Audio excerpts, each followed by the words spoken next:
오늘은 이 가상칠언 두 번째 시간 저희가 갖도록 하겠습니다.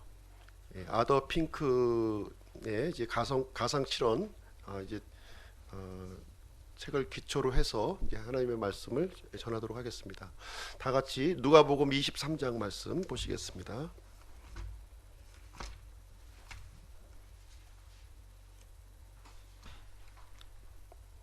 누가복음 23장 33절부터 38절까지 말씀입니다.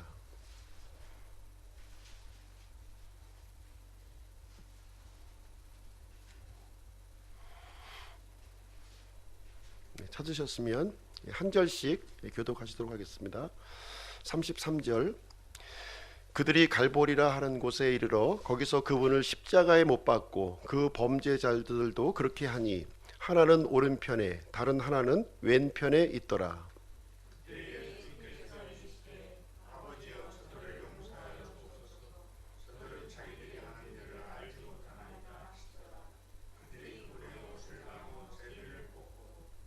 백성은 서서 지켜보는데 치리자들도 그들과 함께 그분을 비웃으며 이르되 그가 남들을 구원하였으니 만일 그가 하나님께서 택하신 자 곧 그리스도이면 자기도 구원할 것이라 하더라.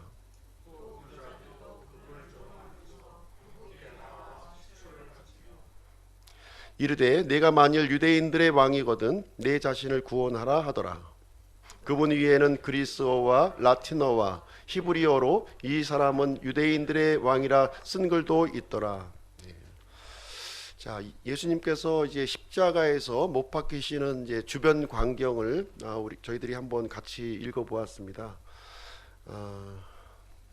십자가에 못 박히신 장소가 여기 보시면은 갈보리로 되어 있죠. 갈보리. 이 갈보리라고 하는 단어는 킹제임스 성경에만 언급되고 있는 단어입니다. 개역 성경에는 이제 나오지 않고요. 갈보리라는 단어 대신에 해골이라는 단어로 이렇게 기록이 되어 있습니다. 이 갈보리는 라틴어고요. 라틴어. 그리고 이제 다른 또 성경에 보면 골고다 언덕으로 이렇게 또 기록이 되어 있습니다. 골고다는 이제 그리스어로 이제 해골이라고 하는 뜻을 이제 가지고 있습니다. 다 같은 뜻이에요. 갈보리, 그다음에 골고다, 그리고 해골, 이게 이제 같은 단어인데 개역 성경에는 이제 갈보리라는 단어가 없고요. 킹제임 성경에만 갈보리 단어가 나오고 있습니다. 굉장히 중요한 장소죠. 예수님께서 이제 십자가에서 처형되신 장소이기 때문에 굉장히 중요한 장소고요. 그래서 세 언어로 이제 킹제임 성경에서는 언급이 되어 있는 겁니다. 라틴어, 그리고 히브리어, 그리고 그리스어, 이렇게 당대에 이제 대표되는 세 가지 언어로 기록이 되어 있습니다. 그리고 이제 38절에도 보시면요, 예수님의 십자가 위에 이렇게 패가 이렇게 달려 있었죠. 거기에 보시면 거기에도 역시 이 사람은 유대인들의 왕이라고 이제 글이 쓰여 있는데 이 글도 세 가지 언어로 기록이 되어 있습니다. 보시면 그리스어, 라틴어, 히브리어 이렇게 기록이 되어 있습니다. 모든 사람들이 다 알 수 있도록 그 당대의 대표되는 언어로 이렇게 예수님께서 묻히신 장소, 예수님의 그 죄명을 적은 그 패의 글을 이렇게 기록이 되어 있습니다. 그리고 이제 예수님은 이제 홀로 십자가에 못 박혔던 것이 아니라 이 두 이제 범죄자 강도와 함께 이제 십자가에 못 박혔는데요. 한 강도는 오른쪽에, 그리고 한 강도는 왼쪽에. 예수님은 정 가운데에서 이렇게 돌아가셨음을 여기 이제 말씀해주고 있습니다. 예수님께서 이제 오늘 이제 살펴볼 내용은 이제 첫 번째 말씀이에요. 십자가 위에서 첫 번째로 하신 말씀을 같이 이제 살펴보기를 원합니다. 용서의 기도를 해주셨는데요. 누구를 위해서 기도해 주셨냐면 대적들을 위한 기도였어요. 자신을 십자가에 못 박아서 처형한 그 대적자들을 향해서 기도를 해주셨는데 어떻게 기도하셨냐면 아버지여 저들을 용서하여 주옵소서 저들은 자기들이 하는 일을 알지 못하나이다. 이렇게 34절에 보시면 여기 기록이 되어 있습니다. 사실 상처를 준 사람, 상처 정도가 아니죠. 이렇게 큰 이 그 엄청난 이런 그 형벌을 가한 그 사람들을 향해서 이렇게 기도하기라고 하는 것은 쉬운 일이 아닙니다. 참 저주를 퍼부어도 시원치 않은데 용서의 기도를 이렇게 한다고 하는 것은 쉬운 일이 아닙니다. 그래서 오늘은 예수님의 이 기도를 통해서 우리가 좀 배우기를 원하고요. 예수님은 이제 총 7마디 말씀을 해주셨는데 그 중에서 이제 3마디가 기도였습니다. 첫 번째 말씀이 기도였고요. 그리고 네 번째 말씀이 또 기도였고요. 그리고 마지막 7번째 말씀이 또 기도로 이렇게 되어 있습니다. 그래서 첫 번째와 마지막 말씀은 아버지, 하나님을 아버지라고 언급하고 있어요. 아버지요 이렇게 언급을 하고 있고요.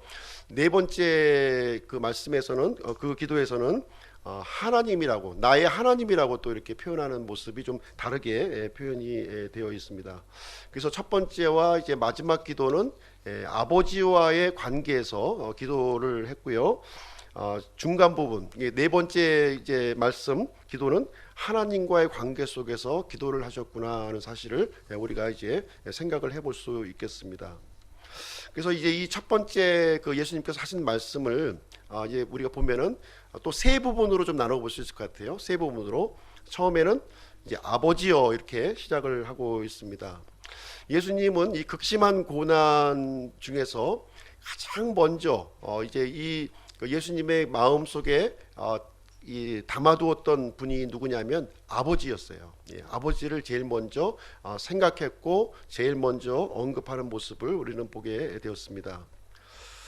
당연히 이제 아버지의 뜻을 생각을 했겠죠. 예수님은 이 땅에 오신 목적이 무엇이냐면 아버지의 뜻을 행하기 위해서, 아버지의 뜻을 순종하기 위해서 이 땅에 오셨습니다. 아버지의 뜻은 무엇이었나요? 이제 자신의 몸을 많은 사람들의 대속물로 주시기 위해서 오셨습니다. 마가복음 10장 45절에 보면 거기에 나와 있죠. 섬김을 받기 위해서 오신 것이 아니라 도리어 섬기며 자신의 몸을 많은 사람들의 대속물로 주시기 위해서 오셨다 이렇게 말씀을 해주고 있습니다.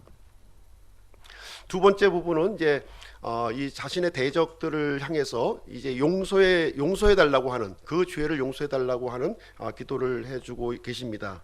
저들을 용서하여 주옵소서 이렇게 말씀해 주시면서 자신이 왜 십자가에 못 박혔는지 그 신분을 이제 말씀해 주고 있는 거예요. 자신이 십자가에 못 박힌 이유가 뭐예요? 대속물이에요. 지금 예수님께서 십자가 위에 달리신 것은 하나님으로서 달리신 것이 아니라 대속물, 철저한 대속물의 신분으로서 지금 이제 이 십자가에 못 박히신 것이고요. 그리고 이제 사람들을 향해서, 죄인들을 향한 사람들을 향해서 용서의 기도를 여기서 이제 하시고 있는 장면이 되겠습니다.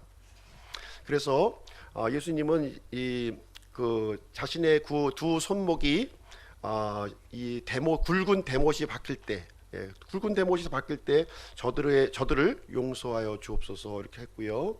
이 십자가가 이렇게 들려 올려질 때 저들을 용서하여 주옵소서 이렇게 기도했습니다.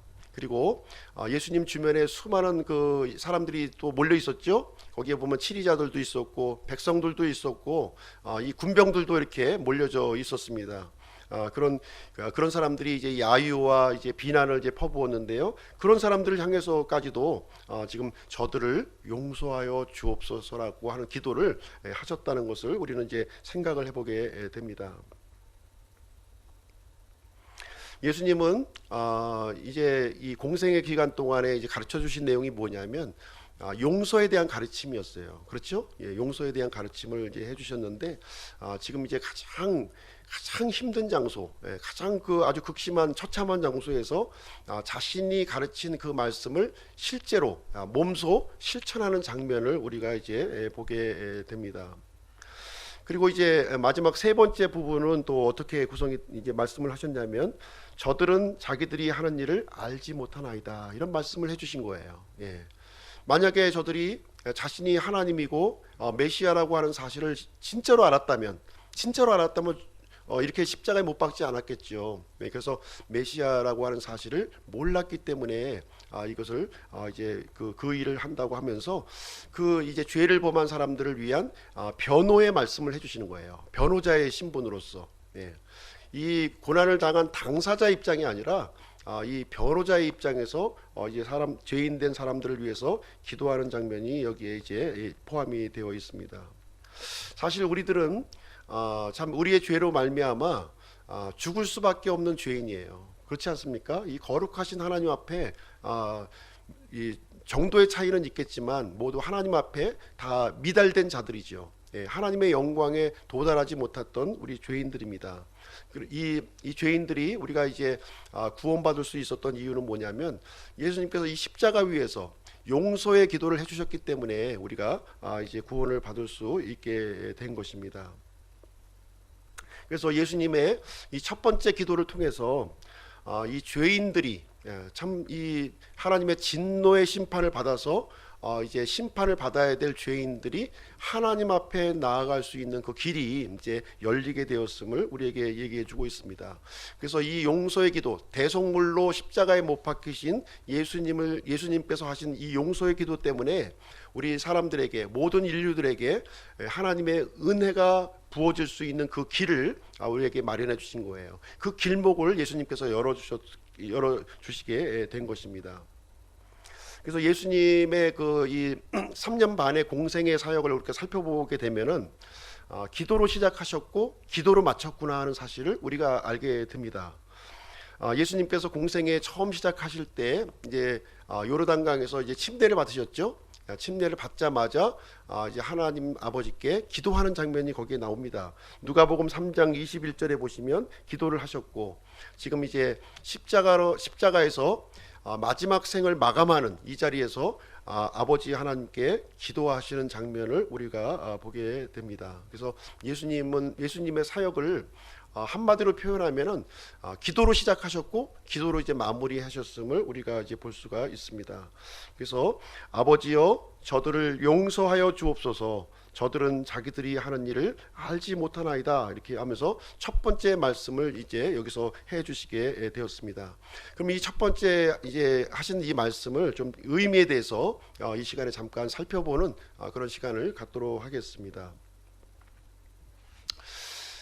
이 용서의 기도를 통해서 우리가 좀 이제 살펴볼 수 있는 첫 번째 의미는 뭐냐면 이 기도를 통해서 이제 예언이 성취가 되었다는 거예요.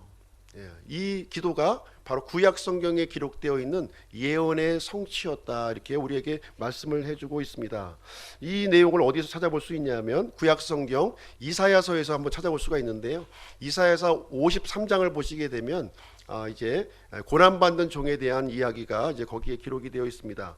이사야서 53장 12절 말씀 한번 보겠습니다. 이사야서 53장 12절.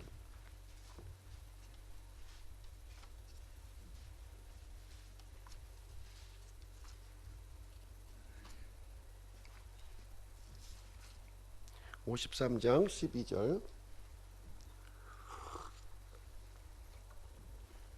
같이 한번 읽어보시죠. 시작. 그러므로 내가 그로 하여금 위대한 자들과 몫을 나누게 하리니 그가 강한 자들과 노력한 것을 나누리라. 이는 그가 자기 혼을 쏟아부어 죽기까지 하며 법법자들과 함께 계수되었기 때문이니라. 그는 많은 사람들의 죄를 담당하였으며 범법자들을 위해 중보하였느니라. 자, 십자가에 못 박히신 예수님을 지금 설명하고 있는 거죠. 이 구절은 거기에 맨 마지막 부분에 보면 범법자들을 위해 중보하셨느니라, 이렇게 기록이 되어 있습니다. 이 이사야서는 예수님이 오시기 거의 이제 500년 전에 지금 이제 기록된 그 성경이에요. 이 성경에 이제 메시아가 오시는데 메시아가 범법자들과 함께 계수가 되고 많은 사람들의 죄를 담당하며 범법자들을 위해서 기도할 것을 여기에 미리 앞서서 기록했는데, 예수님이 십자가에 못 박히시면서 첫 번째로 하신 말씀이 바로 이 말씀을 하심으로 말미암아 구약 성경의 예언을 성취하셨다, 이렇게 말씀해 주고 있습니다. 예수님이 이제 이렇게 범법자들을 위해서 기도하심으로 말미암아 1차적으로는 누구를 위해서 기도한 거죠?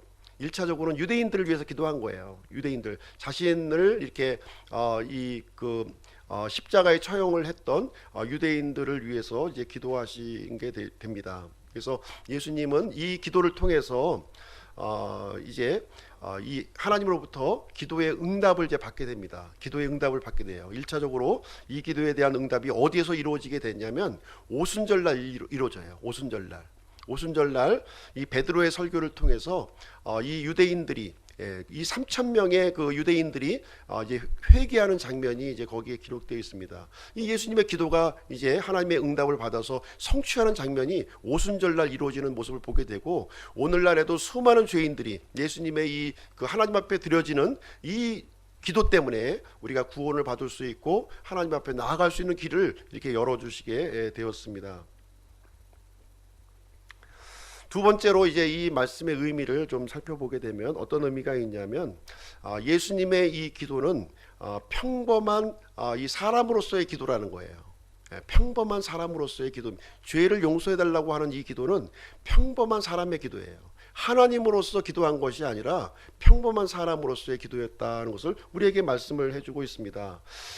예수님이 공생의 기간이었다면 이런 기도를 하지 않으셨죠. 이런 기도를 할 필요가 없었던 거죠. 공생의 기간 동안에는 예수님께서 이렇게 죄 사함을 선포하시는 장면을 우리가 이제 보게 됩니다. 그렇죠?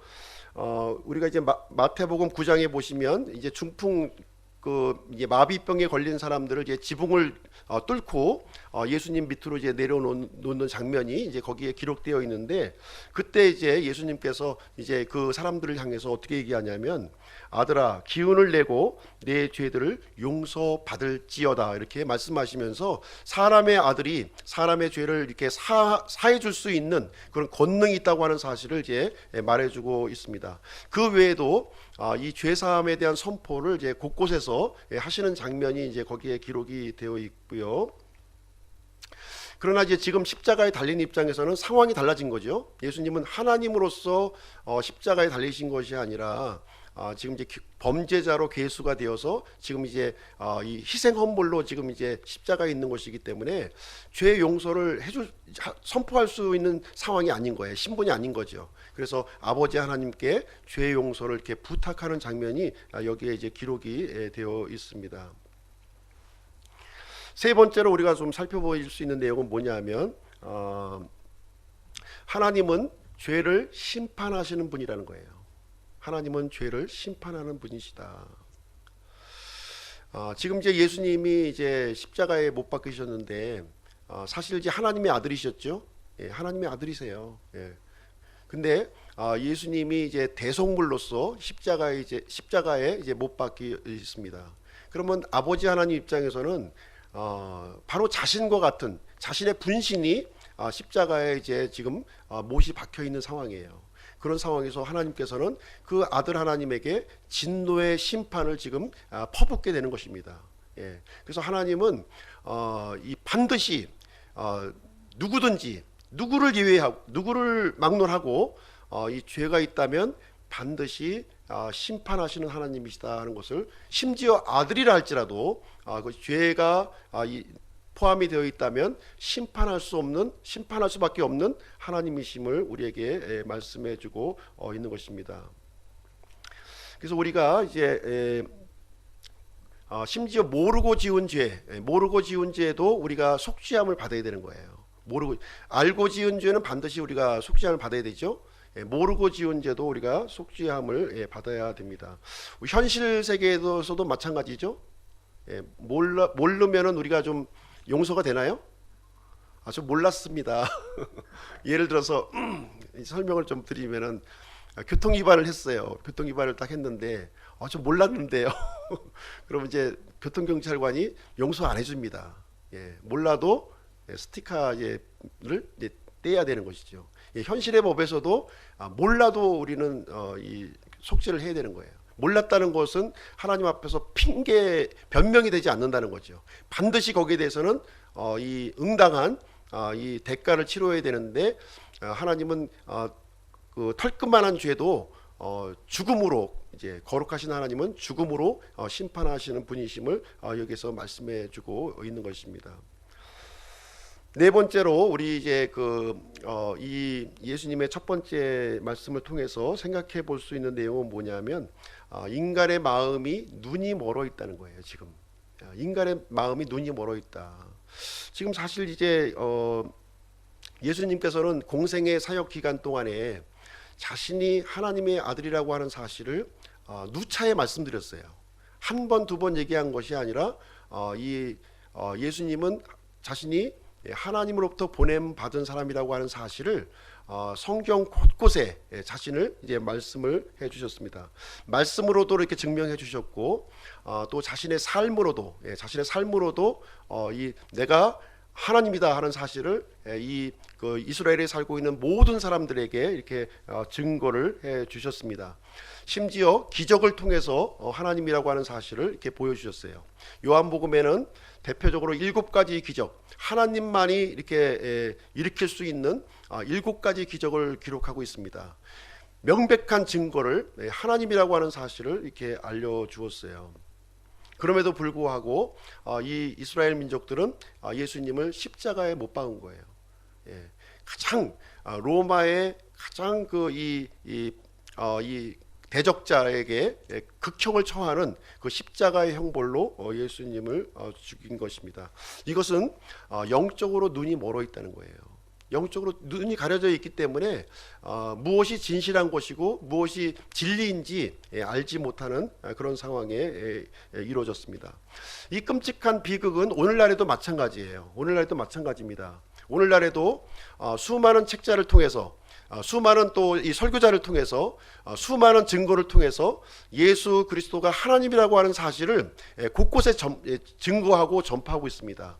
그럼에도 불구하고 사람들은 예수님을 구원자로 받아들이지 않고 있다는 거예요.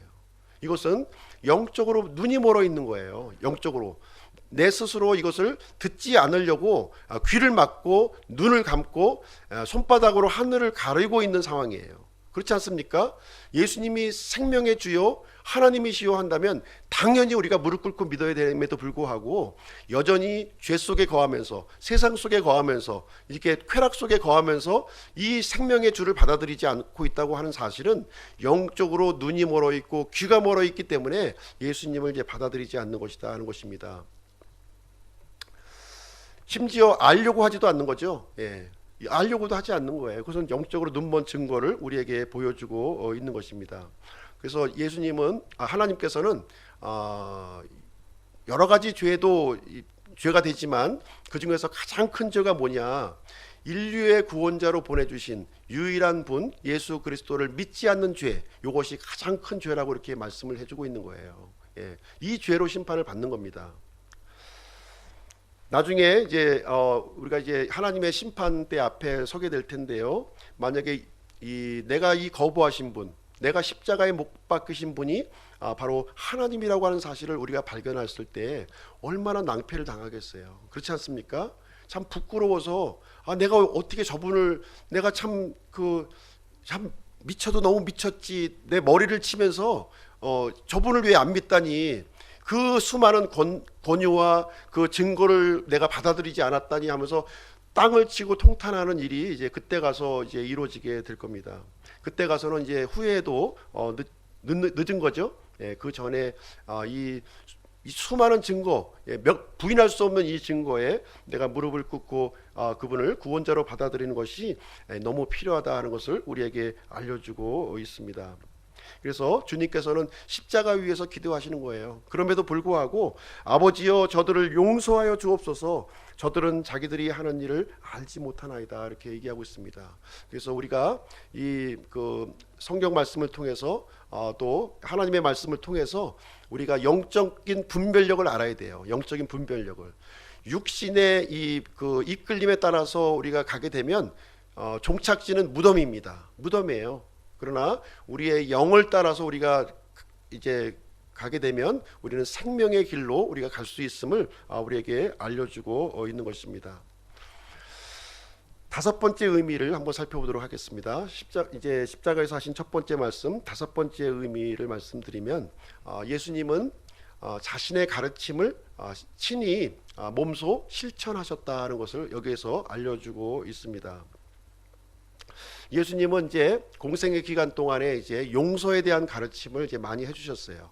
용서에 대한 가르침, 너희를 핍박하는 자들을 위해서 기도하라 이렇게 말씀을 해주셨습니다. 이 가르침을 십자가 위에서 원수들을 위해서 십자가 위에서 직접 기도하심을 통해서 자신이 하신 말씀을 이렇게 실천을 해 주셨습니다. 우리도 역시 이 원수들을 위해서 기도해야 되는 거예요. 우리에게 상처를 준 사람들, 우리에게 잘못한 사람들을 위해서 하나님께 우리는 마땅히 기도해야 됨을 우리에게 알려주고 있습니다. 그런데 여기서 우리가 한 가지 짚고 넘어갈 것은 무엇이냐면 용서의 법칙에 대해서 한번 말씀을 드리겠습니다. 용서의 법칙. 우리가 이제 마땅히 우리에게 잘못한 사람들을 위해서 기도를 해야 됩니다. 예수님이 십자가 위에서 기도한 것처럼 우리들도 마땅히 그런 분들을 위해서 기도를 해야 됨을 알려주고 있어요. 근데 용서의 법칙을 잠깐 이제 말씀을 이제 드리면은 우리가 기도는 해야 되지만 우리가 실제 용서를 해주는 것은 별개의 문제라는 거예요. 실제로 내가 용서해 주는 것은 별개의 문제다 하는 것입니다. 용서를 위해서 하나님께 기도하는 것과 실제 용서를 받는 것은 약간 좀 별개의 문제로 우리가 접근을 할 필요가 있습니다. 하나님께서는요, 이 잘못한 사람들을 무조건 용서해 주지 않으셔요. 무슨 얘기인지 아시겠죠? 예수님이 십자가 위에서 이렇게 기도하셨지만 무조건 죄 지은 사람들을 무조건 용서해 주시는 것이 아니다는 거예요. 예, 용서를 받으려면 전제 조건이 있어요. 하나님께 죄 사함을 받고 또 이게 죄의 용서를 받기 위한 전제 조건이 있다는 거예요. 그 전제 조건이 뭐냐면 바로 회개하는 겁니다. 자신이 잘못한 걸 알고 잘못한 것을 해서 돌이키는 것이 회개거든요. 회개를 하는 자에게 죄 용서와 죄 사함을 허락해 주는 거예요. 가만히 앉아 있는데 예수님이 기도해 주셨으니까 자동적으로 죄가 용서되는 것이 아니라는 겁니다. 여전히 죄가 남아 있는 거예요. 그래서 내 남아 있는 이 죄를 사함 받기 위해서는 하나님 앞에 이렇게 회개하고 돌이켜야 함을 우리에게 알려주고 있습니다. 그래서 성경은요, 회개 없는 용서는 언급하지 않고 있어요. 항상 용서에는 회개가 전제되어 있음을 우리에게 알려주고 있습니다. 그래서 예수님께서 처음에 이스라엘 땅을 오셨을 때 이제 선포하셨던 말씀이 뭐냐면 회개하라, 하늘의 왕국이 가까이 왔느니라 이렇게 외치셨던 모습을 우리는 보게 됩니다. 그래서 하늘의 왕국, 하나님의 왕국에 들어가기 위한 조건은 바로 이제 회개예요. 회개가 전제가 되어야 하는 것입니다. 그래서 우리가 구원받기 위해서는 역시 회개가 전제해야 됨을 우리에게 알려주고 있는 것이죠. 그래서 회개 없는 구원은 없어요. 회개 없는 구원. 하나님께 회개하고 그 다음에 예수 그리스도를 나의 구원자로 믿을 때 그때 우리가 구원을 받게 되는 것입니다. 그래서 믿음과 회개는 같이 움직이는 거지 이게 따로따로 별개로 움직이는 것이 아닙니다. 동전의 양면과 같이 회개 없는 믿음이 없고 믿음 없는 회개가 없는 거예요. 같이 따라다니는 거예요. 당연히 회개한 사람이 예수 그리스도를 믿음으로 이렇게 받아들이게 되는 것입니다. 이 내용이 이제 사도행전 20장 21절에 보시면 나와 있어요. 사도행전 20장 21절 제가 읽어드릴게요. 유대인들과 또한 그리스인들에게, 유대인들과 그리스인들, 당시 이제 인류를 두 그룹으로 나눈 거예요. 유대인과 이방인 이렇게 두 그룹. 그러니까 모든 사람들에게 말씀하시는 말씀이죠. 하나님을 향한 회개와 우리 주 예수 그리스도를 향한 믿음을 증언하였노라 이렇게 말씀하고 있어요. 사도 바울이 그 당시에 살고 있는 모든 사람들을 위해서 증거한 이 말씀이 뭐냐면 하나님을 향한 회개와 우리 주 예수 그리스도를 향한 믿음, 이 두 가지를 선포했다 이렇게 말씀을 해주고 있는 거예요. 그래서 우리가 구원받기 위해서는 어떻게 돼요? 하나님을 향한 이 회개가 있어야 되는 것이고요. 또 이 예수님을 구원자로 믿는 믿음이 있어야 됨을 우리에게 알려주고 있습니다. 그럼 우리 구원받은 사람들은 또 어떻게 죄를 용서받나요? 이제 예수님을 믿고 과거의 죄는 다 없어졌어요. 그러면 앞으로 미래에 지을 죄는 어떻게 되나요? 미래에 지을 죄. 거기에 대해서도 이제 하나님께서는 우리에게 해결책을 허락해 주셨습니다. 요한일서 1장 9절에 보시게 되면 우리가 우리의 죄들을 자백하면 그분께서는 신실하시고 의로우사 우리의 죄들을 용서하시며 모든 불의에서 우리를 깨끗하게 하시느니라 이렇게 기록하고 있습니다. 우리 구원받은 사람들이 죄를 짓게 되면 그 죄를 자백하는 거예요. 하나님 앞에 자백하면 용서를 해주시겠다 하는 약속의 말씀을 우리에게 주고 있습니다. 그럼 사람들과 사람들의 관계에서는 어떻게 하나요? 이제 하나님과 우리 이제 이 불신자와의 관계, 하나님과 신자와의 관계에 대해서도 이제 반드시 이제 회개가 있어야 됨을 이제 말씀드렸고요. 사람과 사람 사이의 관계에서는 어떻게 됩니까? 사람과 사람 사이의 관계 무조건 용서해 주는 게 아니에요. 역시 우리가 하나님께서 용서해 주라고 했을 때 무조건 용서해 주는 것이 아닙니다. 우리 사람들과의 관계도 똑같은 원리가 적용이 돼요. 용서를 구했을 때에 용서를 해주는 거예요. 무슨 얘기인지 아시겠죠? 한번 찾아보겠습니다. 누가복음 17장으로 한번 가서 보시겠습니다. 누가복음 17장.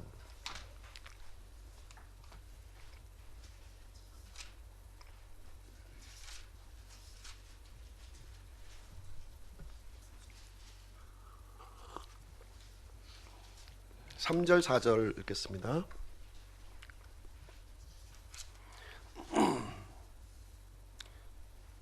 같이 한번 읽어보시죠. 시작. 너희는 스스로 주의하라. 만일 네 형제가 내게 범법하거든 그를 꾸짖고 그가 회개하거든 그를 용서하라. 그가 만일 하루에 7번 내게 범법하고 하루에 7번 내게 다시 돌아와 이르기를 내가 회개하노라 하거든 너는 그를 용서하라 하시니라. 그래서 사람들과의 관계도 마찬가지예요. 너 하나님이 용서하라고 그랬으니까 그냥 봐줄게. 이거 용서 아니라는 거예요. 잘못을 알고 용서를 구하면 용서해 주는 거예요. 그렇죠? 그렇게 용서는 그와 같은 식으로 하나님에 대해서도 마찬가지고요. 사람과의 관계에서도 용서의 법칙은 동일하게 이렇게 적용이 되는 것입니다. 잘못을 뉘우치면 용서를 해주는 거예요. 그러나 잘못한 사람이 잘못한 것도 모르는데 그냥 용서는 안 되는 겁니다. 그냥 용서는 안 되는 거예요. 근데 용서를 구해 왔는데 그럼에도 불구하고 용서를 하지 못한다면 그것 또한 죄가 되는 겁니다. 그래서 하나님께서는 용서를 구하면 7번이라도 돌아오면 용서해 주라 이렇게 우리에게 가르침을 허용해 주었습니다. 이와 같은 방식으로 우리는 용서를 이제 진행하면 되겠습니다. 야고보서 5장도 한번 가서 보실게요. 야고보서 5장.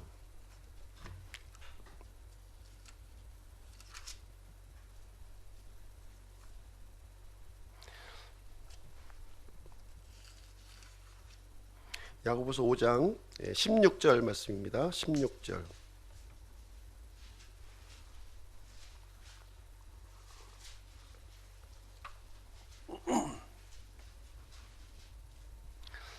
같이 읽겠습니다. 시작.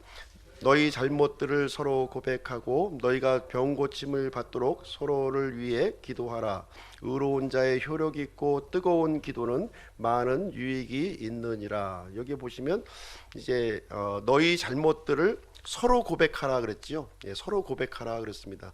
사실 이제 사람과 사람 사이의 관계에서는 일방적인 잘못이라는 건 없어요. 어느 정도 이제 비율이 좀 정해지죠. 우리가 자동차에서 접촉 사고가 탁 나더라도 100% 잘못이라는 건 없잖아요. 그죠? 약간 이제 과실 비율이 이렇게 물론 이제 일방적으로 뒤에서 이렇게 받는 경우도 있기는 하지만 대부분 좀 이렇게 쌍방 이제 과실이 있기 마련입니다. 그래서 잘못을 서로 고백하는 거예요. 서로 고백하는 겁니다.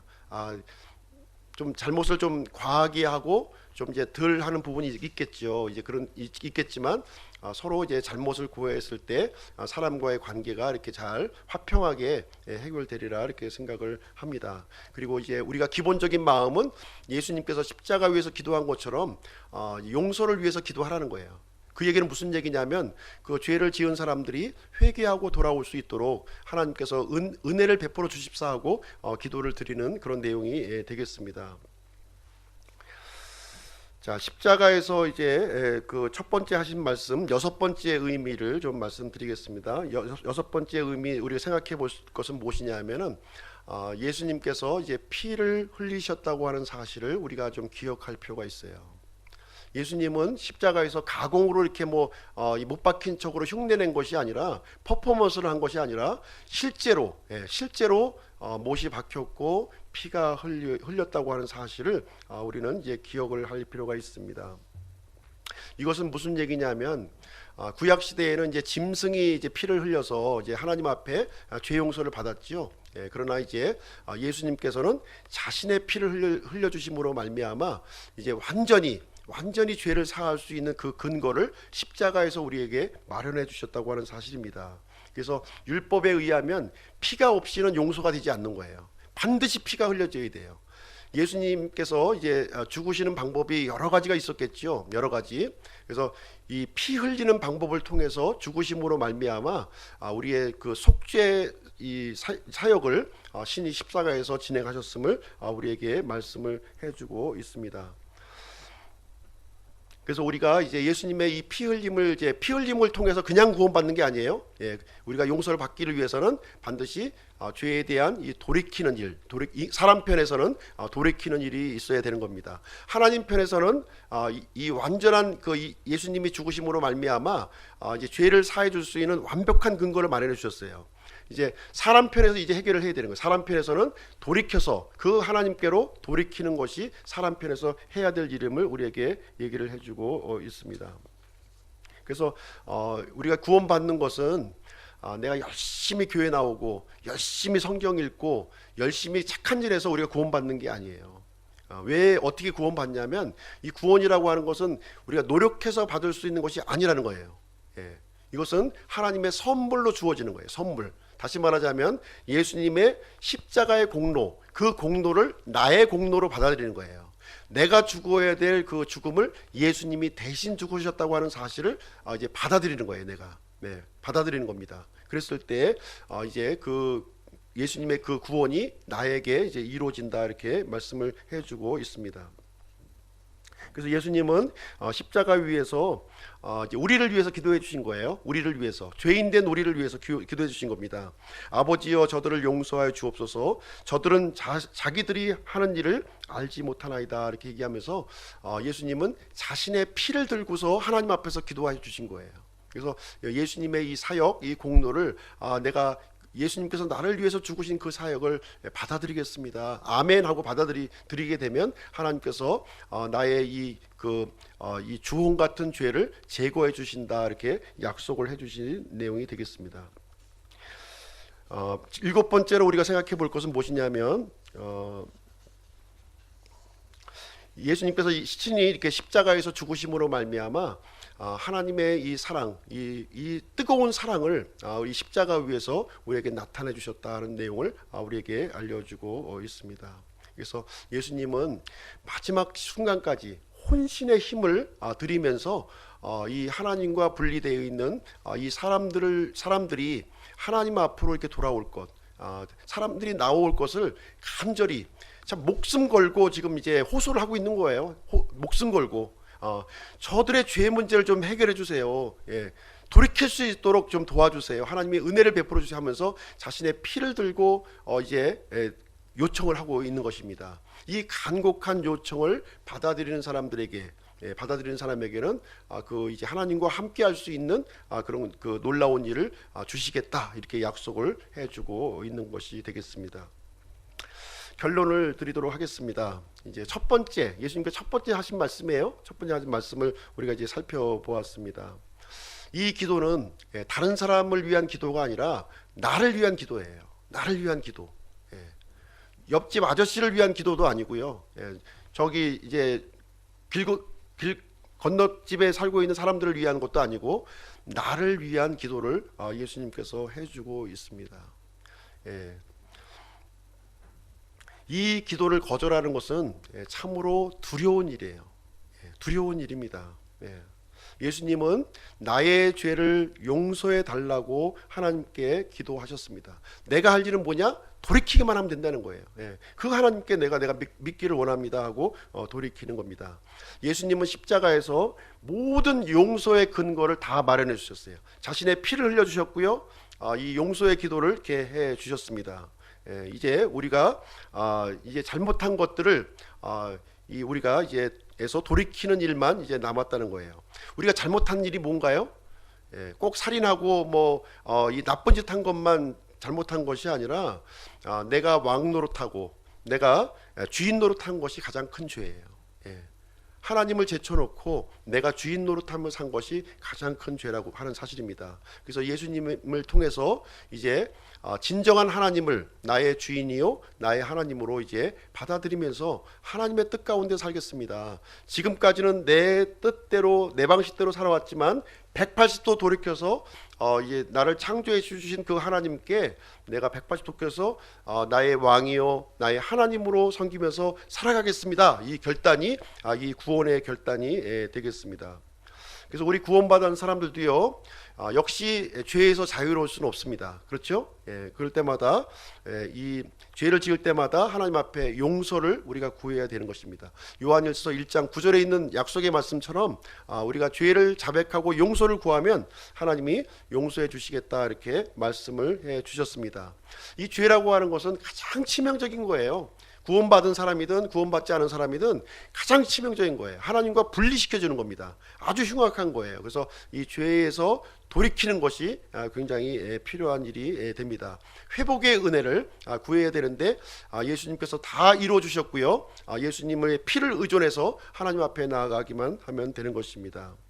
그래서 예수 그리스도를 왕의 자리, 주인의 자리로 이렇게 모시기를 바랍니다.